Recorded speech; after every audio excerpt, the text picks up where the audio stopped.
How do you tell 100 guests that the wedding they flew across the country for isn't happening? How do you look at the man you love, standing in his tuxedo, and tell him your dream is dead? That's the question that ripped through my soul when the phone call came, just 2 hours before I was supposed to walk down the aisle.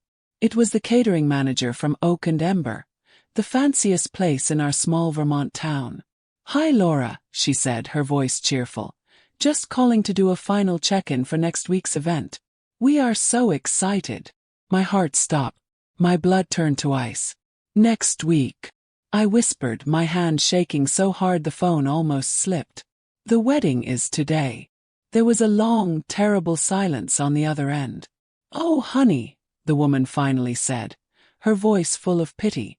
"No, it's not. Your sister, Chloe, confirmed the date with us last month. The date she gave was for next Saturday. Not today. My name is Laura Baker. I'm 42 years old, and for most of my life, I've been the nice one. The dependable one. I'm a nurse at the local community hospital. I patch people up, hold their hands when they're scared, and I've always put my family first. After a messy divorce years ago that left me broken, I never thought I'd find love again. Then I met Mark. A kind, gentle man who builds furniture and has sawdust in his hair and love in his eyes. He saw me for me.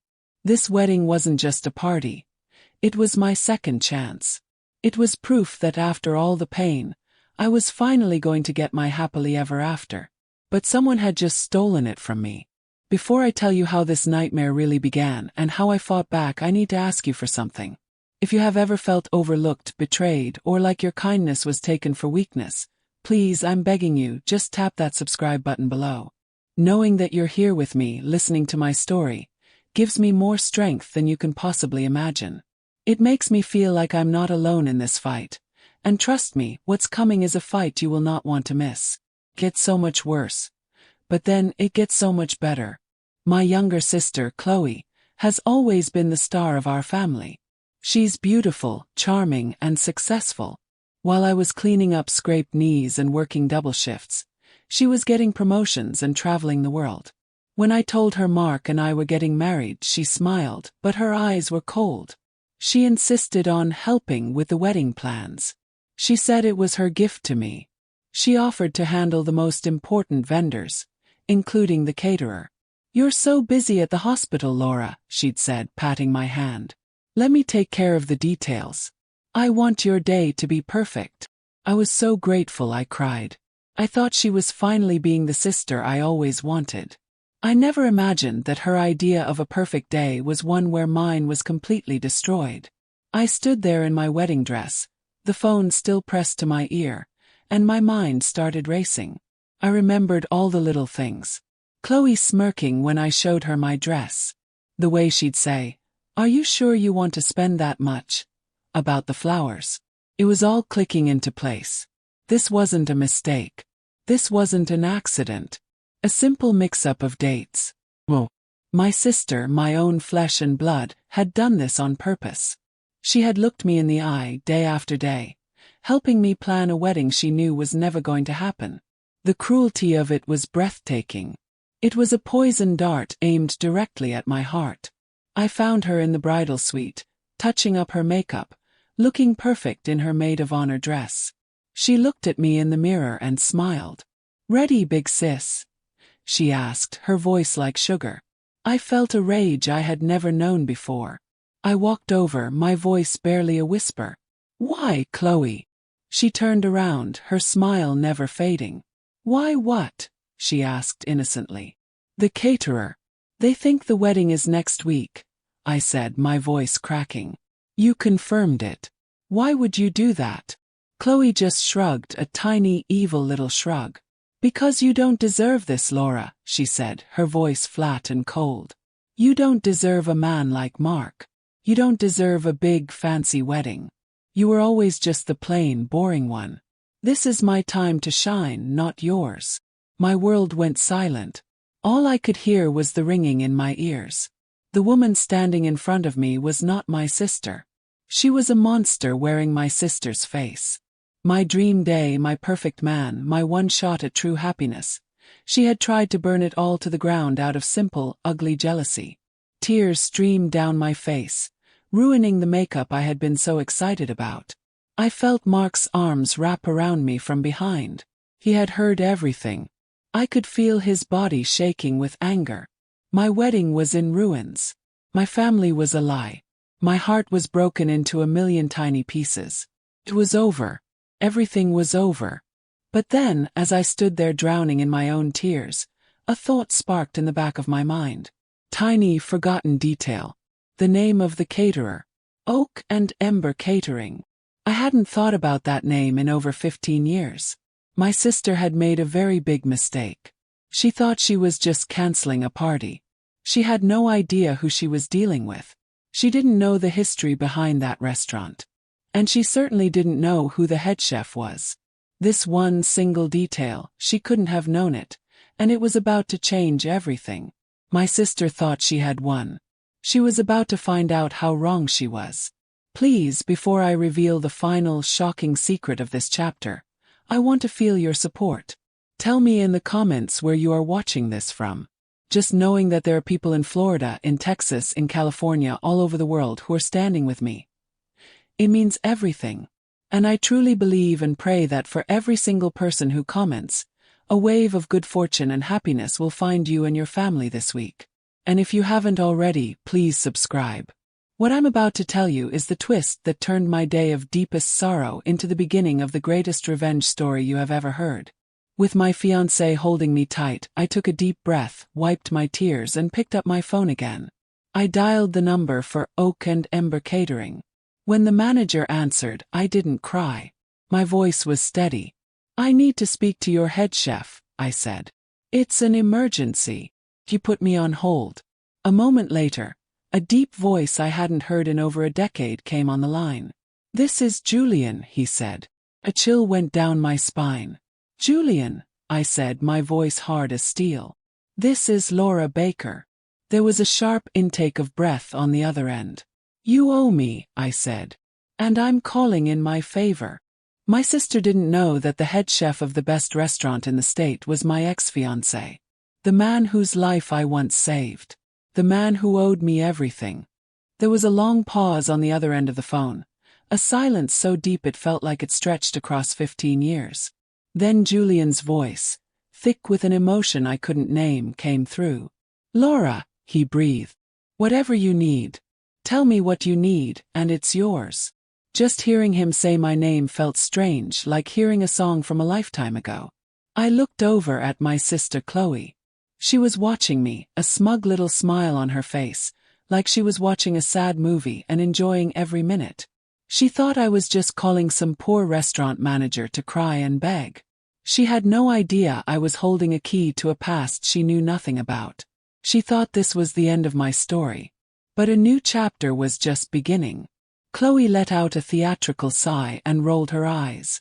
"Oh, honestly, Laura, who are you talking to? Are you trying to get them to deliver a pizza?"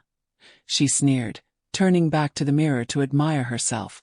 Mark squeezed my hand, his eyes burning with a quiet fire. He didn't know the whole story about Julian, not the deep, painful parts, but he knew I had a plan. He trusted me. And in that moment, his trust was the only thing holding me together. I turned my back on my sister, my voice low and urgent as I spoke to Julian. "I have 100 guests. Have a groom. Have the flowers. I have everything," I whispered into the phone. "But I have no food, no staff, no wedding. What would you do if you were me? When the person who is supposed to be your biggest supporter is the one holding the knife? Do you crumble and let them win? Or do you find that last little spark of fight you have left inside you and you light a fire?" I chose to light a fire. To do that, I had to go back in my mind, back to a time before the hurt, before the betrayal. I had to remember why this powerful, famous chef owed me his life. It's a memory I had tried to bury for years because it was tied to the worst heartbreak I had ever known. But now I had to dig it up. The flashback hit me like a wave. 15 years ago. We were kids, really. I was a nursing student and Julian was a cook at a greasy diner, but he had dreams bigger than the sky. We lived in a tiny apartment that always smelled like garlic and hope. One night, he was experimenting with a new dish, using some fancy nuts a supplier had given him. He had no idea he was allergic. I remember the exact moment it happened. He took one bite and his eyes went wide. He started scratching his throat, then gasping for air. His face started swelling, turning a terrifying shade of blue.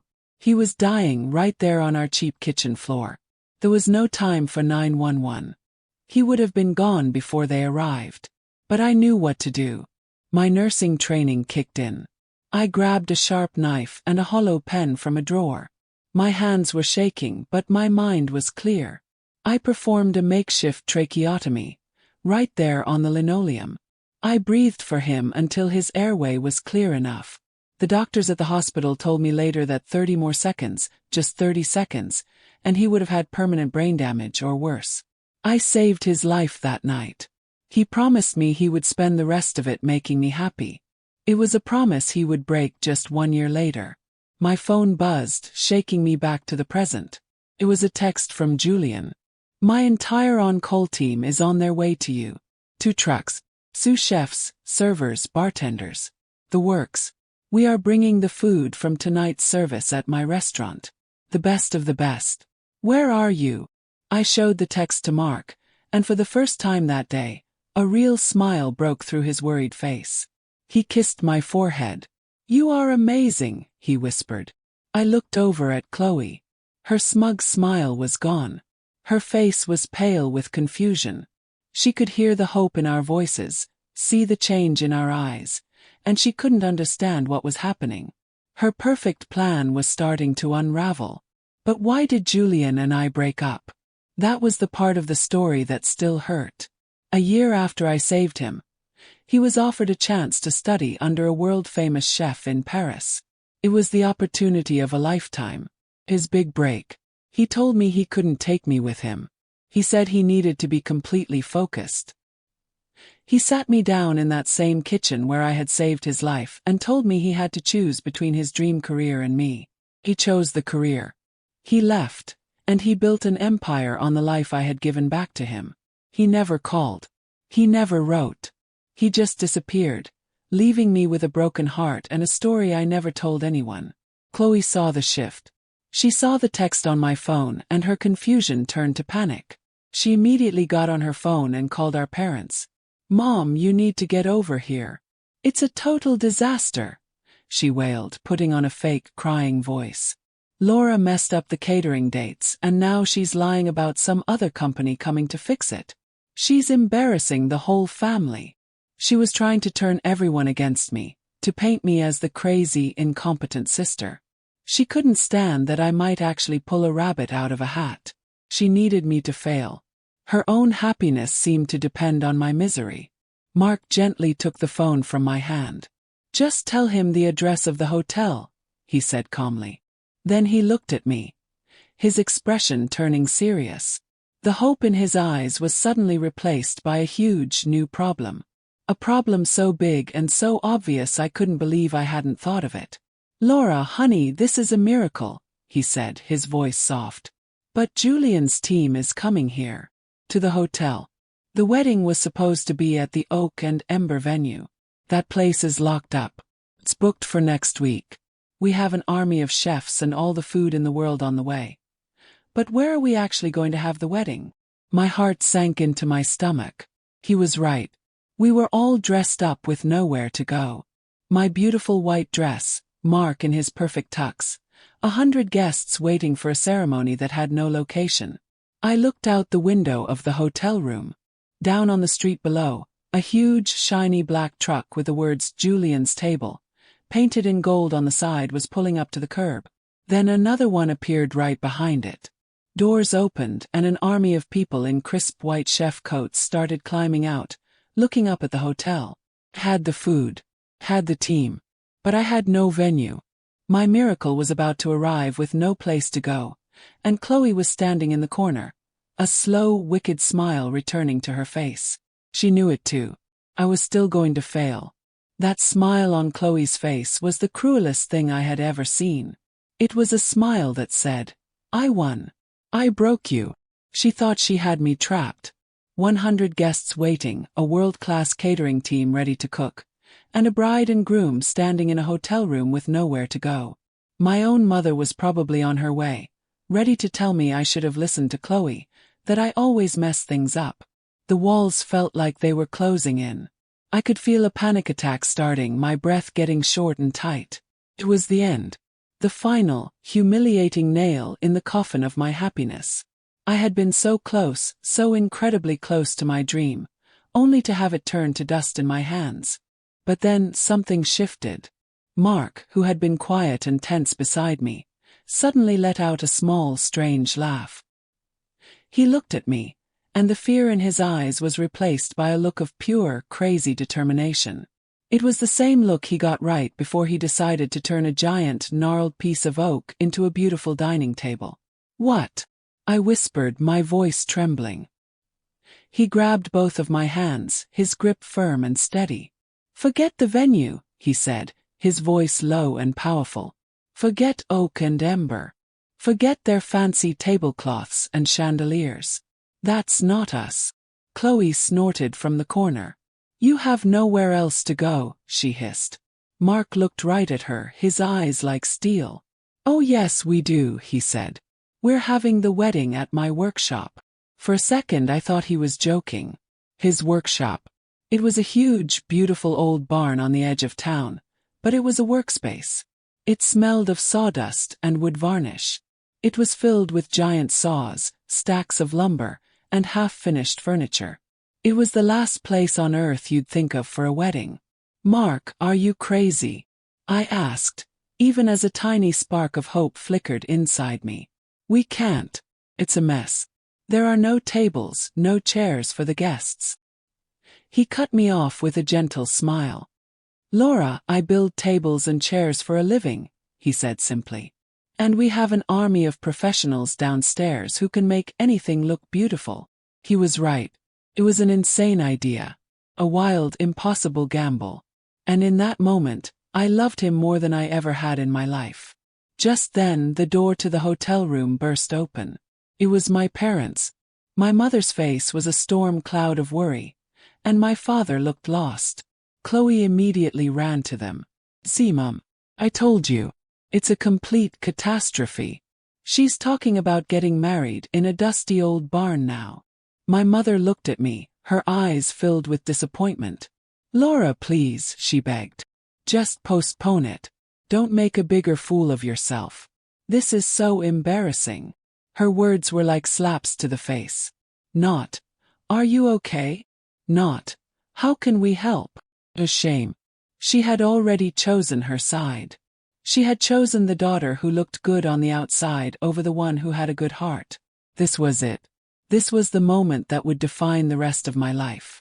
I could either shrink under my mother's disappointment and my sister's hate, or I could stand up and fight for my own happiness.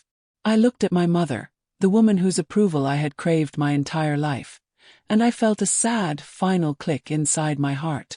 I was done trying to please her. I was done playing second place to Chloe. I took a deep breath. No, I said, my voice shaking but clear. We are not postponing anything. I am marrying this man today. And it's going to be in his workshop. And it's going to be the most beautiful wedding this family has ever seen. Mark squeezed my hand, and I felt a surge of strength. I pulled out my phone and called Julian. Change of plans, I said, my voice full of a confidence I didn't know I had. The new venue is a furniture workshop. Is your team up for a challenge? I could almost hear the smile in his voice. Laura, my team could serve a 5-course meal on the moon if they had to, he said. Just give me the address. We'll make it work. The line between the past and the present was blurring. The man who broke my heart was now the one helping me put the pieces of my life back together. Was this fate? Or was this just a debt being paid? I didn't have time to figure it out. We had a wedding to build. What followed was the most beautiful chaos I had ever seen. Mark called a few of his friends, fellow craftsmen from town. They descended on the workshop like a whirlwind. Giant workbenches were pushed together to create a long, rustic banquet table. Saws and tools were cleared away. Someone ran home and grabbed dozens of strings of fairy lights, which were hung from the high wooden rafters, making the whole place glow like a magical forest. Julian's team arrived, and they didn't even blink. They set up portable cooking stations in the driveway. The servers, in their crisp black uniforms, started setting the long workbench with fine china and sparkling glasses, the contrast of elegance and sawdust so perfect it took my breath away. The guests were rerouted. I expected them to be confused, maybe even angry. But when they walked into that barn, when they saw the fairy lights twinkling above and smelled the delicious food cooking outside, they were enchanted. It wasn't a stuffy, formal wedding anymore. It was something real, something unique. It was a testament to love and community, built with our own hands. My friends rushed to my side, fixing my makeup, telling me how incredible this all was. For the first time all day, I felt like a bride again. I had taken Chloe's ugly, hateful act and, with Mark's love and a little help from the past, we were turning it into something more beautiful than the original plan. But my sister was not going to give up that easily. I saw her in a corner, whispering venomously into her phone. Who was she calling now? What other part of my life could she possibly try to ruin? I tried to ignore her. This was my day, and I wouldn't let her poison it any longer. I walked towards the back of the workshop, where Mark had created a small, makeshift bridal area for me behind a large canvas sheet. I needed a moment to breathe before the ceremony started. Sitting on a small stool he had made, I saw a little wooden box. It had my name carved into the top. My hands trembled as I opened it. Inside was a single perfect rose, carved from a piece of cherry wood, so delicate it looked real. Tucked beneath it was a small, folded note. Opened it. It read, "I knew from the moment I met you that you could find beauty anywhere. I love you." Tears filled my eyes. Happy tears this time. This was better than any fancy wedding. This was real. This was us. I clutched the wooden rose to my heart, took a deep breath and stood up, ready to go marry the love of my life. But as I turned, my breath caught in my throat. Standing in the shadows by the large barn door, half hidden behind a stack of lumber, was a man. He wasn't a guest. He was wearing a chef's coat. It was Julian. He had come himself, and he was staring right at me. My heart hammered against my ribs. Julian. Here. In Mark's workshop. It felt like two worlds colliding, my painful past and my hopeful future standing just feet apart. He looked different than I remembered. Older, of course, with lines of stress around his eyes, but he still had the same intense gaze that once made me feel like I was the only person in the world. He took a hesitant step out of the shadows. "Laura," he said, his voice quiet and rough. "I had to come. I couldn't just send my team. Not for you." For a moment I was speechless. I clutched the little wooden rose Mark had made me, its smooth edges digging into my palm, grounding me in the now. "Why, Julian?" finally asked. "After 15 years of silence, why show up on my wedding day?" He looked down at his expensive shoes, which seemed so out of place on the sawdust-covered floor. "Because I've been a coward," he said, looking back up at me. His eyes full of a deep, ancient regret. "Every success I've had, every restaurant I've opened, every award I've won. It's all built on the life you gave me. I told myself I was staying away to not cause you more pain, but that was a lie. I was ashamed. I ran away from the one person who ever truly mattered." He took another step closer. "When your call came in today, and I heard what your sister did, I felt a rage I haven't felt in years. I'm not here to ruin your day, Laura. I'm here to help you save it. To pay back a fraction of the debt I owe you." Just as he finished speaking, Mark came around the canvas sheet, a bright smile on his face. "Hey, you ready?" His smile froze when he saw Julian. He looked from Julian's face to mine, and I saw a flash of uncertainty in his eyes. My heart broke a little. I never wanted him to feel doubt, not for a second. Before I could say anything, Mark walked right up to Julian and stuck out his hand. "You must be Julian," he said, his voice calm and steady. "I'm Mark. Thank you. What you're doing for us today. It's incredible." Julian looked surprised, but he shook Mark's hand. "She deserved a perfect day," Julian said, his eyes on me. "She deserves everything." The two men stood there for a moment, the man from my past and the man of my future, sizing each other up not as rivals, but with a strange, quiet respect. But of course, a moment of peace is something my sister cannot allow. While this quiet drama was unfolding, Chloe had been making her final move. The angry phone call I had seen her make wasn't to a friend or another family member. It was to our grandfather's nursing home. She had told the staff that there was a family emergency, that I was having a mental breakdown and was trying to get married in a dangerous place, and that they had to bring our grandfather here immediately. She knew that our grandfather, who suffered from dementia, had his good days and his bad days. And she knew that in his confusion, he was easily manipulated, especially by her. Suddenly, the big barn doors creaked open, and a hush fell over the guests. A nurse from the Pine Hills retirement home was wheeling in my grandfather, a frail, confused man blinking in the fairy lights. Chloe rushed over to him, her face a perfect mask of fake concern. "Oh, Grandpa, I'm so glad you're here," she cooed loud enough for everyone to hear. "Laura's not well. She's trying to marry this man, and she's squandering all the money you set aside for her. The money for your care." My blood ran cold. 'Twas a lie. A vicious, calculated lie. My grandfather had set up a trust fund for me years ago, with the understanding that I would use it to make sure he had the best care in his final years. I was the trustee. Chloe was trying to paint me as a thief. My grandfather, in his confused state, looked at me with scared, angry eyes. Chloe had planted the seed of doubt. "Laura," he asked, his voice trembling, "is it true? Are you stealing from me?" Guests started whispering.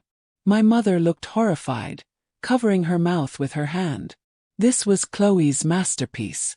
Not only did she ruin the logistics of my wedding, but now she was trying to ruin my reputation, my honor, and my relationship with the grandfather I adored. She was trying to destroy my very soul in front of everyone I loved. I felt frozen, pinned by 100 pairs of eyes, the lie hanging in the air like poison gas. Mark stepped forward, placing himself between me and my grandfather. He knelt down, so he was at eye level with the man in the wheelchair. "Sir," he said, his voice gentle but firm, "my name is Mark. I love your granddaughter more than anything in this world. And I can tell you that she loves you just as much. She would never ever hurt you. The money is safe. Laura is the most honest person I have ever met." He spoke with such simple, powerful truth that some of the whispering stopped. But Chloe wasn't done. "He's just after her money, Grandpa," she insisted. "Don't you see?" It was then that Julian stepped out from the shadows. He had been watching the whole ugly scene. He walked over and stood beside Mark. He looked at my grandfather, then at the 100 guests. "I've known Laura Baker for almost 20 years, he said, his famous voice commanding the room. "And I can tell you 2 things. First, she is the reason I am alive today. And second, she is the kindest, most selfless person on the face of the earth. Any man would be lucky to have her. Any family would be lucky to call her their own." A wave of murmurs went through the crowd as people recognized the celebrity chef. His words, coming from a man who had nothing to gain, carried immense weight. My father, who had been silent until now, finally seemed to wake from a trance. He walked over to Chloe, his face dark with a rage I had never seen in him. "That's enough, Chloe," he said, his voice a low growl. "I've heard enough." He took her by the arm and started pulling her toward the door. "You are no longer a part of this celebration," he said. Chloe's face turned from triumph to shock, and then to pure, ugly fury. She had overplayed her hand. She had shown everyone the monster she truly was. But as my dad dragged her towards the exit, she screamed one last thing over her shoulder. "This isn't over. I have one more surprise for you, Laura. Just you wait." The air in the barn was thick with tension, but the storm had passed. The officiant, a kind woman who looked completely baffled, cleared her throat. Shall we begin?" she asked timidly. Mark took my hand, his touch warm and reassuring. Julian gave me a small, sad smile and then retreated back to his team. We walked to the front of the barn, to a simple wooden arch Mark had built. We were battered and bruised, but we were still standing. We were ready. The officiant began. "We are gathered here today." It was finally happening. But as she got to the most important part, "If anyone can show just cause why this couple cannot lawfully be joined together, let them speak now or forever hold their peace," a loud voice from the back of the barn shouted. "I can." It wasn't Chloe. My blood turned to ice. It was my mother. The entire world seemed to stop. The fairy lights buzzed, the guests held their breath, and the only sound was the frantic beating of my own heart. "I can." My mother's voice cut through the air, sharp and cold as a shard of glass. It wasn't a scream like Chloe's. It was worse. It was calm, measured, and full of a terrible certainty. She stepped out from the crowd, her face a mask of sorrowful duty, as if this was the hardest thing she ever had to do. But I saw the glint in her eyes. It was the same cold light I had seen in Chloe's. This wasn't concern. This was an execution. Mark's hand tightened around mine, a silent promise that whatever was coming, we would face it together. My mother, Patricia, walked slowly to the front, placing herself directly in front of the officiant. She didn't look at me. She looked at Mark. "I object because my daughter is not fit to enter into another marriage," she said, her voice ringing with false sympathy. "She is emotionally unstable. She makes reckless, impulsive decisions. She doesn't know how to handle her finances or her life, and she will only drag you down with her, Mark. I am saying this because I care about you, and I cannot stand by and watch her ruin another good man's life." A wave of gasps rippled through our friends and family. She was assassinating my character in front of everyone I knew. But what she said next was the blow that shattered me. She finally turned to look at me, her eyes filled with a chilling pity. "Do you want to know why her first marriage ended so badly?" she asked the room. "Do you want to know why she was left with nothing? Because I had to intervene." She took a deep breath. "I gave her ex-husband, Greg, the money he needed for a good lawyer. I advised him, helped him, because she was going to ruin him, and I couldn't let that happen. I did it to protect our family's reputation. I did it to teach you a lesson, Laura. A lesson about reality." The barn fell into a dead, horrifying silence. The air was sucked from my lungs. A memory, blurry and painful, came rushing back. My divorce 10 years ago. I remembered sitting in a lawyer's office, crying, as he told me Greg had somehow found out about a private savings account I had. He had documents I thought were hidden, letters I thought were private. Greg's lawyer had called it an anonymous tip from a concerned family member. I had always assumed it was one of his relatives. It never once, not in a million years, occurred to me that the concerned family member was my own mother. She hadn't just watched me drown. She had held my head under the water. Chloe's betrayal was a knife in the back. This was poison in the very roots of my life. "Why?" The word came out of my mouth as a choked whisper. "Why would you do that to me?" My mother just shook her head, as if I were a child who couldn't understand a simple lesson. "Because you needed to be humbled, Laura. You were always too soft, too much of a dreamer. You needed to learn how the world really works. I was trying to make you stronger." This was her love. This twisted, cruel manipulation. She broke me on purpose and called it a lesson. She thought my pain was a tool for my own good. She and Chloe were cut from the same sick cloth, believing they had the right to destroy my happiness for some twisted idea of what was best for me. Suddenly my father moved. He had been standing like a statue, his face pale. He walked up to my mother, and his voice, when he spoke, was a low, dangerous rumble I had never heard from him before. "Is this true, Patricia? You told me you gave Greg a few $1,000s because you felt sorry for him. You never told me you were working with his lawyers." You never told me you were actively working against our daughter. My mother looked flustered for the first time. I did what was necessary, Frank. My father looked at her, his face crumbling with disgust and revelation. No, he said, shaking his head slowly. No. All these years, I've let you in, Chloe. No more. He turned his back on her, a final, heartbreaking gesture. He walked over and stood beside me and Mark. He had finally chosen a side. He had chosen his daughter. That was it. The final chain broke. Seeing my father stand with me, seeing the truth of my mother's cruelty laid bare, I felt something shift inside me. The tears stopped. The shaking stopped. A strange, cold calm washed over me. I looked straight into my mother's eyes.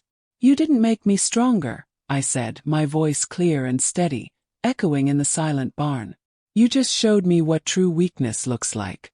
Looks like you.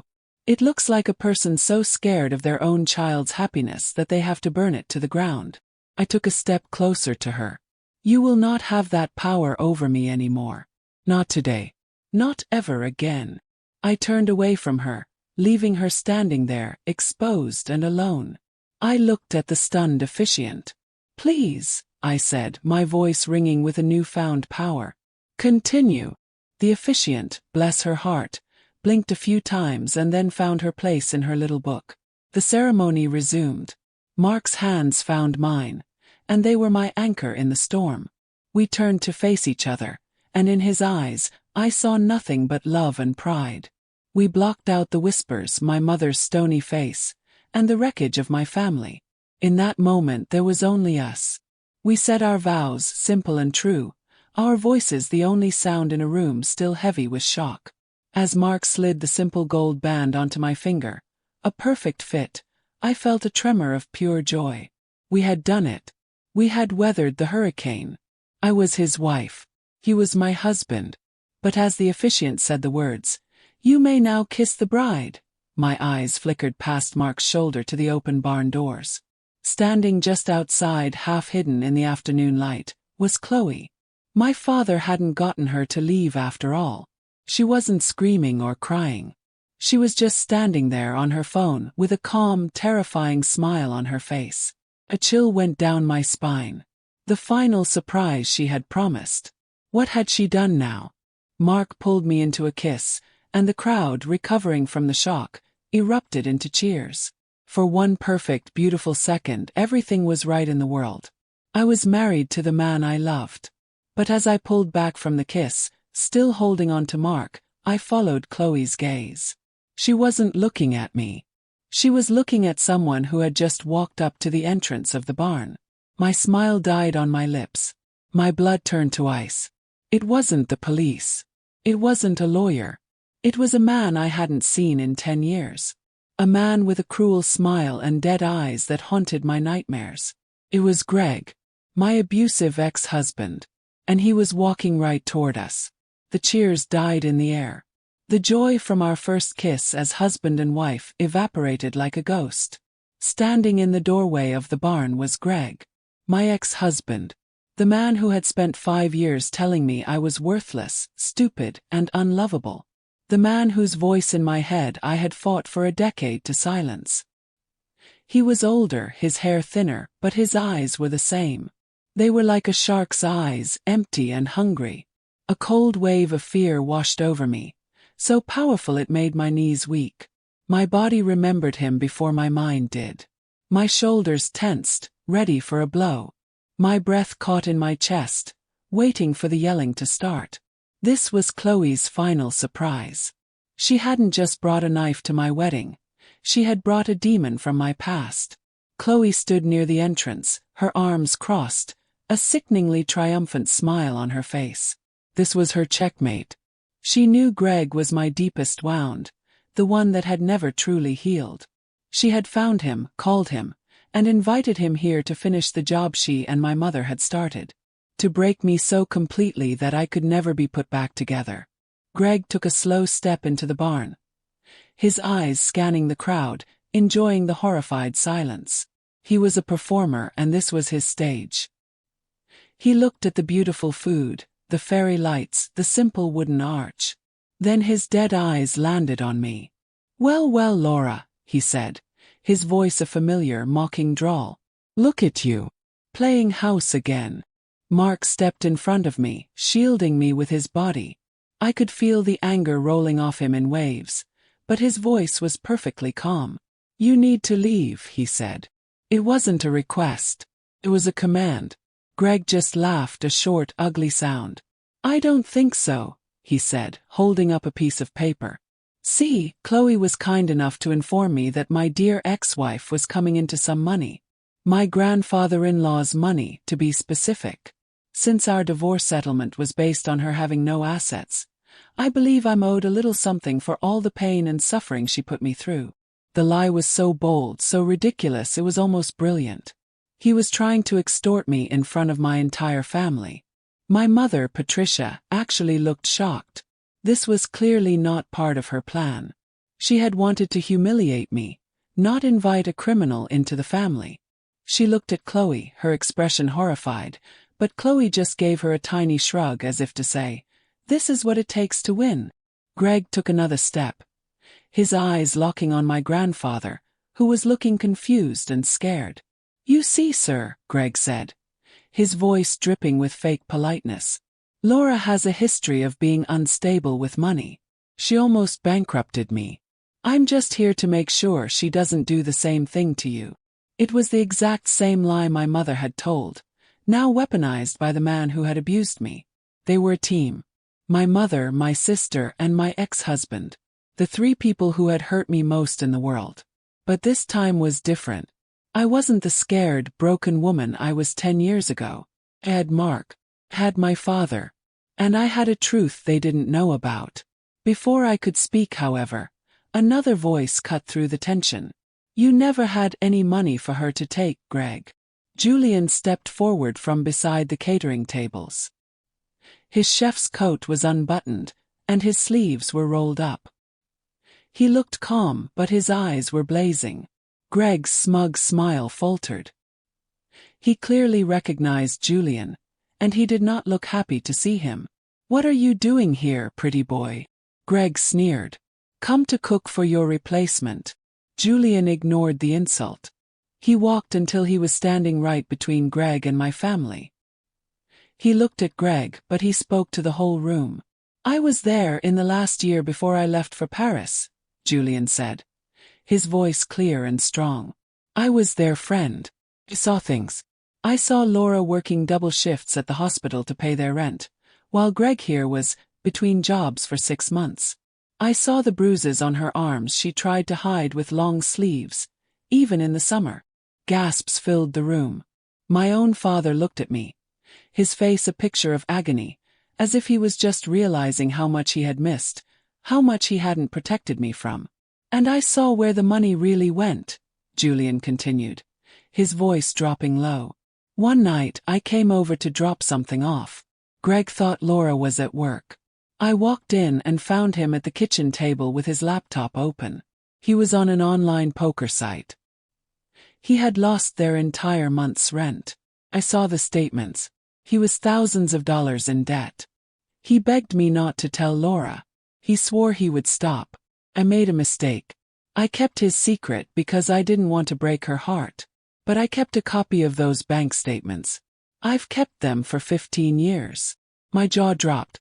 The lies Greg had told, the stories about my reckless spending that my own mother had believed and used against me. They were all about to burn. Greg's face went white. He looked like a cornered animal. "That's a lie," he sputtered, but there was no conviction in his voice. Julian just smiled a cold, dangerous smile. "Is it? 'Cause my lawyer has a digital copy. And I bet a forensic accountant could have a lot of fun with your finances, Greg. Especially if the IRS got an anonymous tip." The threat hung in the air, heavy and final. Greg was finished. He had no power here. He was just a pathetic bully who had finally been exposed. Chloe looked absolutely furious. Her ultimate weapon had just backfired in the most spectacular way. My father, his face set like stone, walked over to Greg. Mark's two biggest friends, both built like lumberjacks, came and stood on either side of him. "Get out of my daughter's wedding," my father said, his voice shaking with a lifetime of repressed anger. "Get out of this town. And if you ever come near her again, you will not be dealing with lawyers. You'll be dealing with me." For the first time, I saw real fear in Greg's eyes. He looked at my father, at Mark's friends, at Julian, and at me. He saw that I was not alone. Not anymore. He was surrounded. As my father and Mark's friends physically escorted him out of the barn, Greg twisted around, his face contorted with rage. But he wasn't looking at me. He was screaming at Chloe. "You lying witch," he shrieked, his voice cracking. "You promised me $10,000 to do this. You promised me cash. You're going to pay me what you owe me." And then he was gone, dragged out into the sunlight, leaving his toxic words echoing behind him. Every single guest had heard him. Everyone now knew that my own sister had tried to pay my abuser to come and destroy my wedding day. The silence she left behind was more damning than any scream. Chloe stood alone, her face pale, as 100 pairs of eyes slowly turned to stare at her. There was nowhere left for her to hide. For a long moment, the only thing you could hear in that barn was the sound of 100 people breathing. Chloe stood frozen near the door, a statue carved from hate and surprise. Every eye in that room was on her, not with pity, but with a cold, silent judgment. It was a weight heavier than any scream or accusation. It was the weight of the truth. My sister, the golden child, the star of our family, had been exposed. She had paid my abuser to come to my wedding. There was no lie she could tell, no charming smile she could use, that would ever erase that one horrible fact. She had shown everyone the monster hiding under her skin, and now she had to stand there while they all stared at it. She finally tried to speak, her voice a pathetic, reedy whisper. "You don't understand," she started, looking around desperately, trying to find a single friendly face. I was trying to protect our family. From him. From a mistake." She pointed a trembling finger at Mark. It was the last desperate move of a cornered liar. Blame the victim and their hero. But no one was buying it.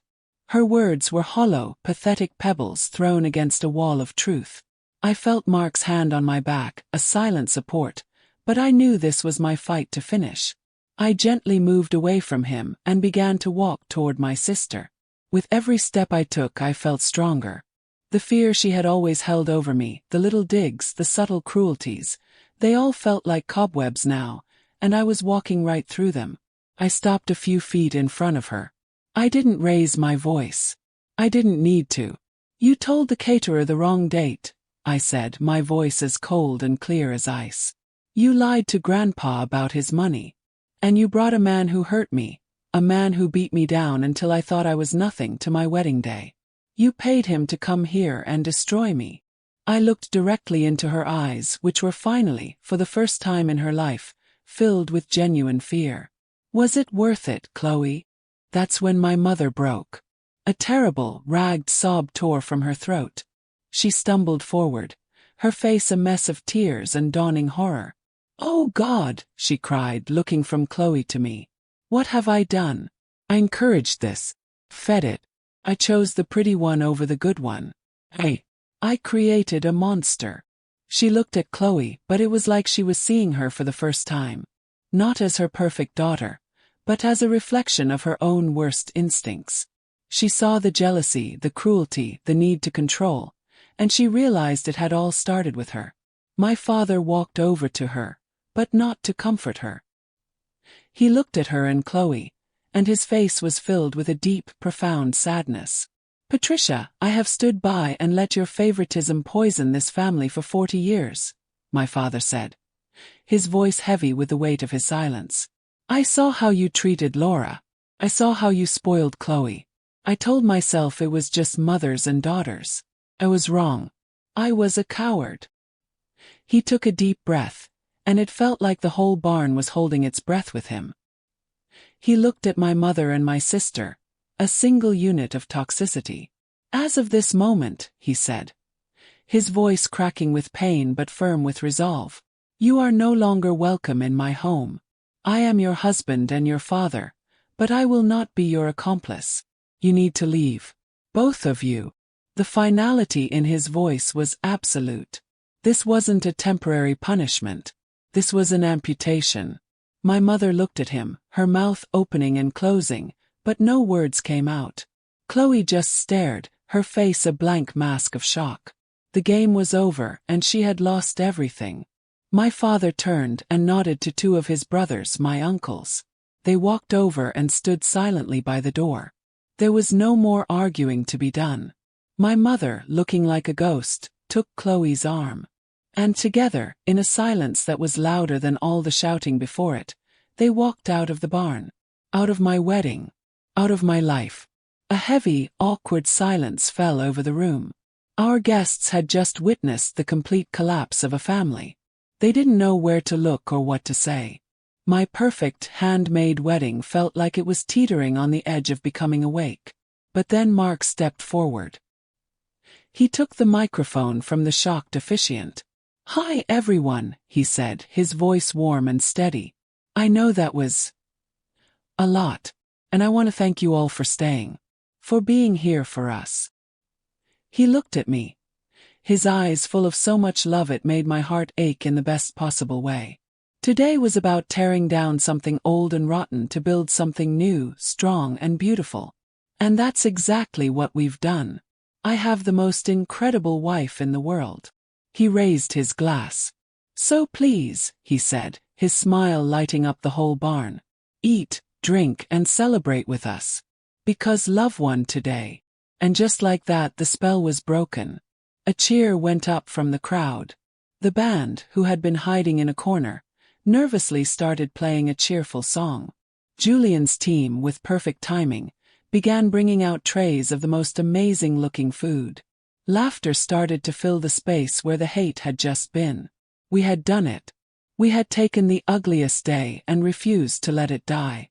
We were dancing on the ashes of my old life, and it was the most beautiful dance I had ever known. Later, as I was laughing with my new husband on the dance floor, I saw Julian by the door. He was directing his team, but he was watching us with a small, sad smile. I felt a pull to go and thank him to close that chapter for good. I excused myself from Mark and walked over to him. "I don't know how I can ever thank you, Julian," I said, my voice thick with emotion. He just shook his head. "You don't have to. We're even," he said.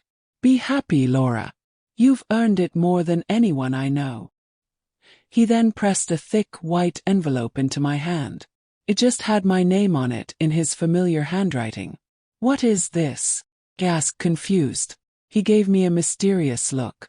"It's the rest of my debt. And a wedding present," he said. "But promise me you won't open it until you're on your honeymoon.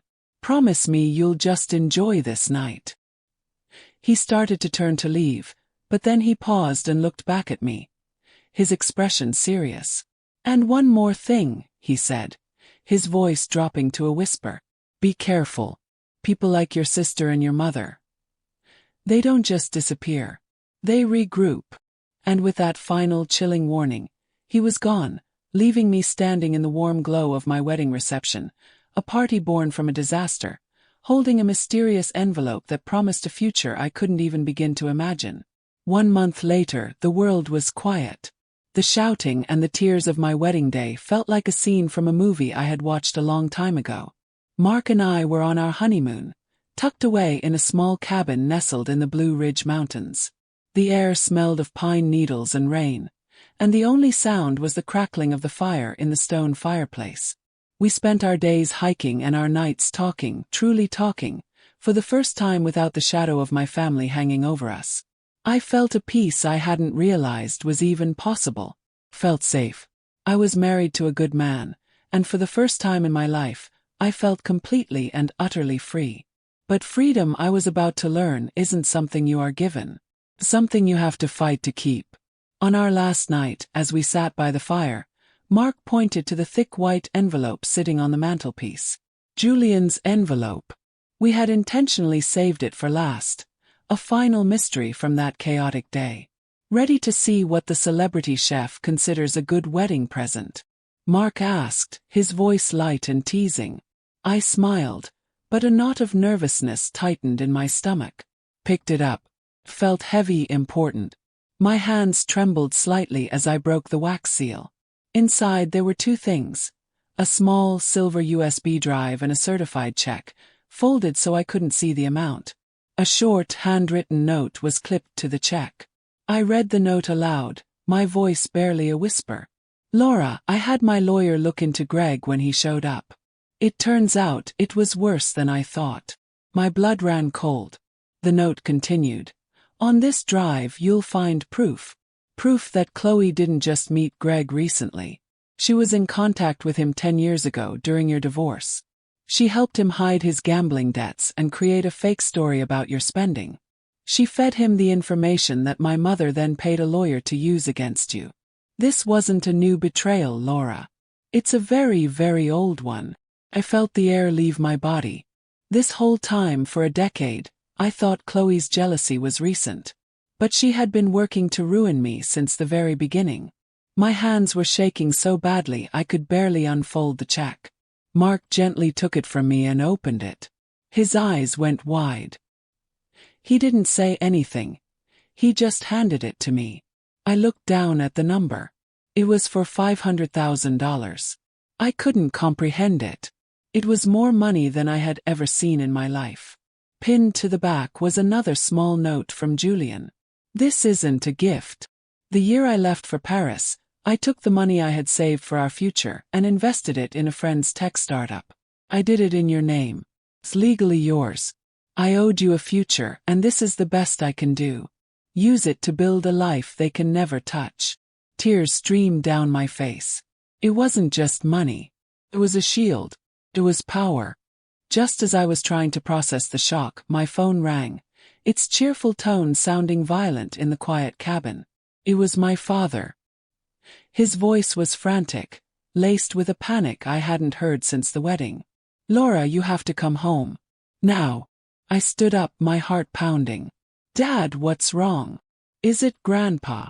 There was a crackle on the line, and then his words came through, each one a hammer blow. It's your mother and Chloe. They're at the nursing home with a lawyer. They've filed for emergency guardianship of Grandpa. They're using the scene at the wedding as proof that you're unstable and trying to steal his money. They're trying to take him away from you, Laura. Legally. Julian's warning echoed in my ears. They don't just disappear. They regroup. My father's next words made the situation feel truly hopeless. The judge they have for the hearing tomorrow morning. It's Judge Albright. You remember him, Laura. He's been friends with your mother since high school. He comes to our house for Christmas every year. Of course, they weren't just attacking, they were rigging the entire game. They had a friendly judge, a fabricated story, and a vulnerable old man as their pawn. They were going to strip me of my ability to care for my grandfather, seize control of his assets, and prove to the world that they were right about me all along. They were going to finish the job. The old Laura would have crumbled. She would have sobbed and said it wasn't fair. She would have felt like the world was ending. But I just stood there, the $500,000 check in one hand and the USB drive with 10 years of my sister's treachery in the other. I looked at Mark, my rock, my husband, whose belief in me had never once wavered. The fear was there, a cold snake in my gut, but for the first time in my life something else was stronger. A burning, righteous anger. I had spent my entire life being the nice one. The one who smoothed things over, who forgave, who understood. Finally understood now. Being nice was just letting evil people win. What do we do? Mark asked, his face a grim mask of determination. He was ready to fight, but he was waiting for my lead. I took a deep breath, and it felt like I was breathing in a new kind of air. Air filled with fire and purpose. I saw the path forward with a crystal-clear vision. My mother and sister had declared war, thinking I was still the same unarmed soldier they had always defeated.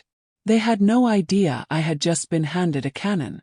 They thought they were in control, pulling the strings of their puppets. But what happens when the puppet decides to cut her own strings? I looked at the silver USB drive gleaming in the firelight. Julian hadn't just given me proof against Greg and Chloe. He had given me a weapon.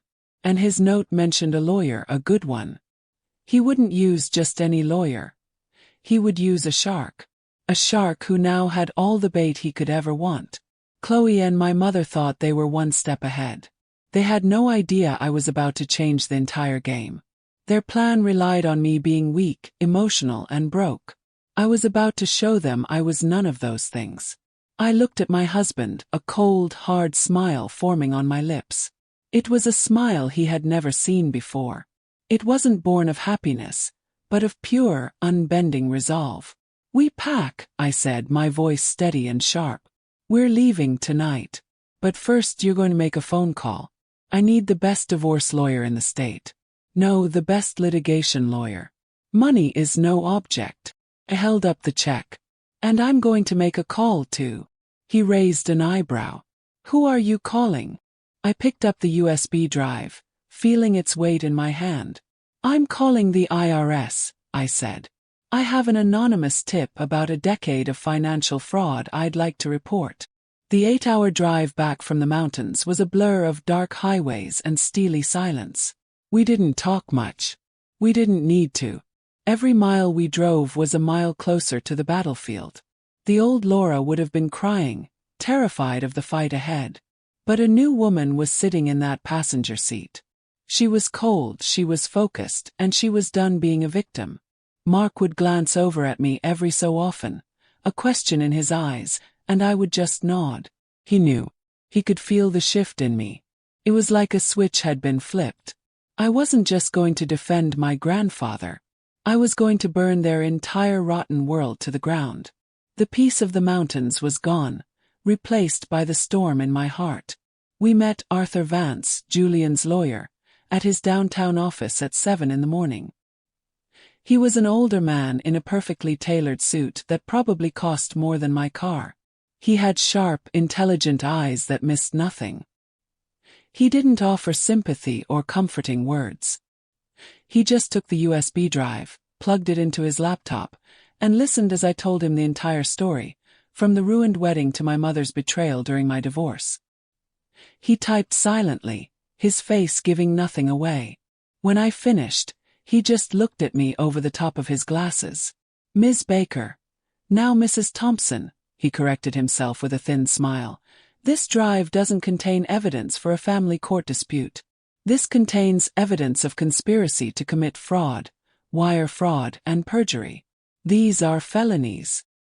He leaned back in his leather chair. "Your sister and your ex-husband could go to prison for what's on here." The word prison hung in the air, heavy and real. He then laid out the plan. It was terrifying and brilliant. They expect you to come in and cry. They expect you to be emotional and make a scene. That's what their entire case is built on. We are going to do the opposite. You will be calm. You will be silent. You will let them walk directly into the trap we are about to set. He explained that Judge Albright's bias was our greatest weapon. He would be so comfortable, so sure of the outcome, that he would never see the freight train that was about to hit him. Before we left for the courthouse, I made the call. I sat in a conference room while Mark and Arthur Vance waited outside. My voice was steady as I spoke to the agent at the IRS's Criminal Investigation Division. I gave them Greg's name. I gave them Chloe's name. I explained in calm detail the decade-long deception, the hidden gambling debts that were presented in court as my own reckless spending. I told them about the trust fund Chloe was now trying to control. I wasn't just a scorned woman. I was a concerned citizen reporting a serious financial crime. When I hung up, I felt a weight lift from my shoulders. It was done. The first domino had fallen. The courthouse was just as intimidating as I remembered. It smelled of old paper and stale coffee. We saw my father standing by the elevators, his face etched with worry. He rushed over and hugged me tightly. "I'm so sorry, Laura," he whispered. "I should have stopped this years ago." I hugged him back. "You're stopping it now, Dad. That's what matters." As we walked toward the courtroom, we saw them. My mother and Chloe, huddled with their lawyer. They looked so confident, so sure of themselves. Chloe caught my eye and gave me a small, pitying smile. "You look tired, Laura," she said, her voice dripping with fake concern. "You should have just signed the papers. It would have been so much easier for everyone." I just looked at her, held her gaze, and said nothing. My silence seemed to rattle her more than any angry words ever could. We took our seats. The room was small and stuffy. Judge Albright entered, a fleshy, self-important man who gave my mother a barely perceptible nod of greeting. My heart hammered in my chest. This felt impossible. He was their friend. He was going to rubber stamp whatever they wanted. Their lawyer, a slick man named Mr. Davies, stood up and began. He painted a masterful picture of me as a flighty, unstable woman who had a psychotic episode at her own wedding, who was now trying to steal her senile grandfather's life savings. He used my mother's tearful, false testimony as his centerpiece. It was a beautiful, compelling story. And it was all a lie. I sat there, perfectly still, just as Arthur Vance had told me to. I didn't cry. I didn't object. I just watched, my face a calm, neutral mask. I could see Chloe and my mother looking at me, confused by my lack of emotion. They expected a breakdown. I was giving them nothing. When Mr. Davies was finished, he sat down with a smug look, certain he had won. Judge Albright looked over at us. "Mr. Vance," he said, sounding bored, "do you have any response to these very serious allegations?" Arthur Vance stood up slowly, clutching a single file folder. "Yes, Your Honor. I do." He walked to the center of the room. "Your Honor, the petitioner claims that my client, Mrs. Thompson, is emotionally unstable and financially irresponsible, making her unfit to care for her grandfather." He paused, letting the words hang in the air. "But what if I told you that this entire proceeding is not about concern for an elderly man's welfare?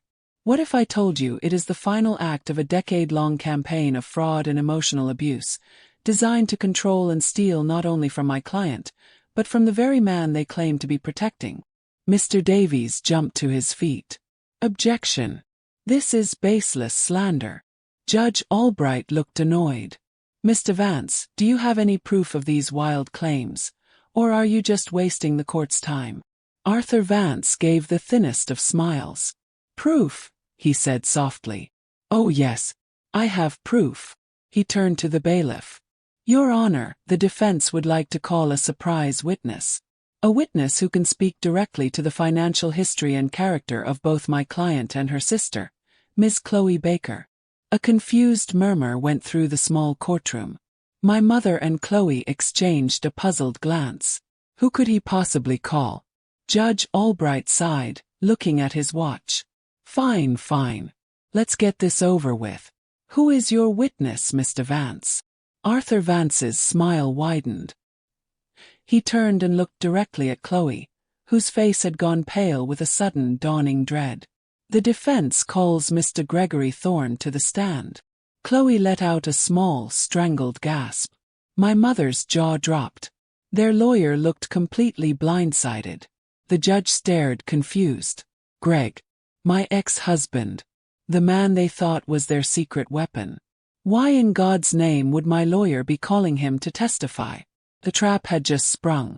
The name, Gregory Thorne, echoed in the small courtroom like a gunshot. Chloe made a sound like she was choking. My mother's face, which was already pale, turned a ghostly white.